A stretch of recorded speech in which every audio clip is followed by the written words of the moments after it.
Passa a palavra ao senador Romário. Boa tarde, presidente.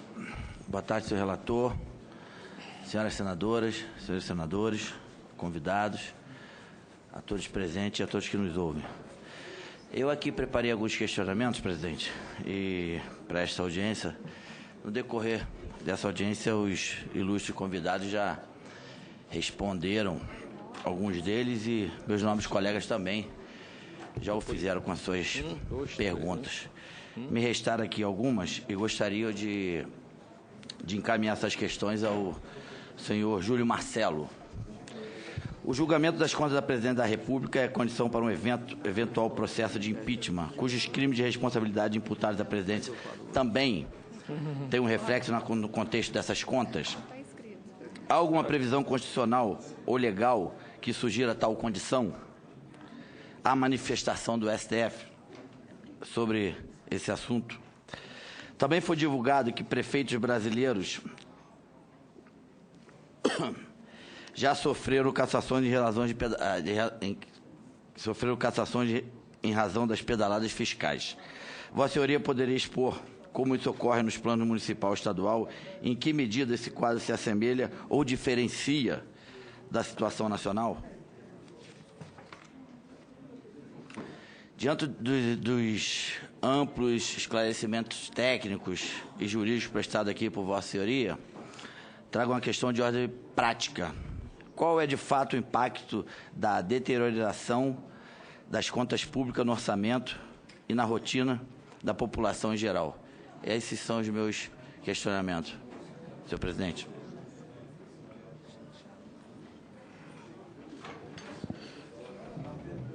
Vai responder? Com a palavra o senador, com a palavra o doutor Júlio Marcelo. Vossa Excelência vai querer a resposta somente dele? Dependendo da resposta, já me sinto contemplado, presidente. 3 minutos. Não era 5, não? Entendi. Bom, vamos lá. Queria agradecer ao senador Romário pelas perguntas. Um perdão da palavra, eu diria que são perguntas de um craque. Obrigado. Senador Romário, esse tema foi abordado aqui no início.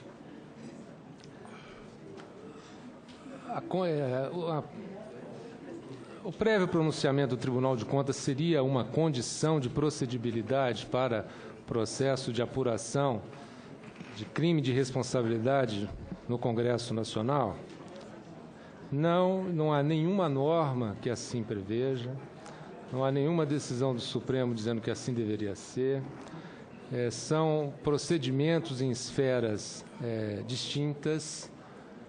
O parecer do Tribunal de Contas da União é imprescindível para o julgamento das contas pelo Congresso Nacional, por uma determinação da Constituição. E mesmo esse parecer não é vinculante.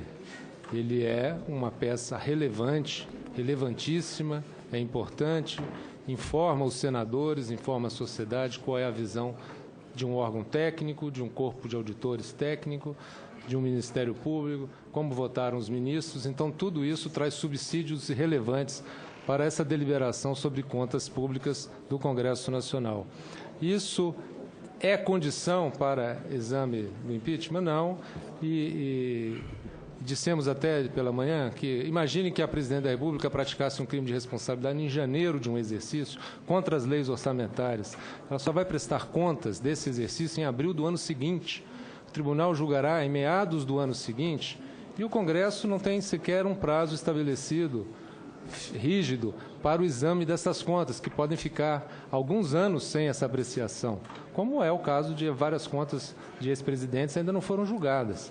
Então, não há absolutamente nenhuma vinculação, nenhuma necessidade que o TCU primeiro se manifeste sobre os fatos de 2015 para que o Senado possa prosseguir no exame que é da sua competência privativa constitucional.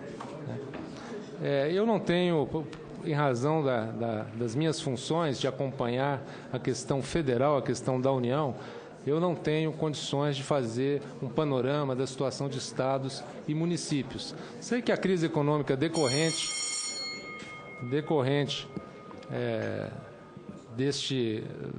dessa deterioração da situação fiscal brasileira tem um impacto violento nos estados e municípios, que a arrecadação brasileira está em queda e eles são. E, além disso, né, já eram vítimas de desonerações tributárias que afetavam as finanças públicas municipais e estaduais. O impacto efetivo na vida da população é direto. Né? A deterioração fiscal brasileira é percebida pelos agentes econômicos como um risco à solvibilidade da dívida pública, como um risco à capacidade de implementação das políticas públicas de investimento, e isso faz com que projetos sejam adiados. O grau de investimento foi perdido pelo Brasil, né, pela falta de confiabilidade dos seus números, pela falta de segurança na sua política fiscal. A perda do grau de investimento faz com que grandes investidores internacionais, grandes fundos de investimento deixem de aplicar recursos no Brasil por conta de regulamentos deles que restringem essa aplicação a países que têm o grau de investimento. Então, isso tem um impacto direto na economia, na vida das pessoas. Empresas estão fechando, projetos estão sendo adiados, pessoas estão perdendo emprego. É isso, senador. Muito obrigado. Presidente, na verdade... Resposta de outro convidado. Não, eu queria só Tem 2 minutos para direcionar diretamente ao senhor Júlio Marcelo. Só simplesmente agradecer aqui a presença dos ilustres convidados e que, de acordo com o que foi colocado hoje aqui, mais uma vez, pelos 3, eu posso aqui ratificar sempre, mais uma vez, o meu pensamento de, como já havia me colocado antes, faço mais uma vez que sou realmente a favor do impeachment da senhora Presidente da República. Muito obrigado.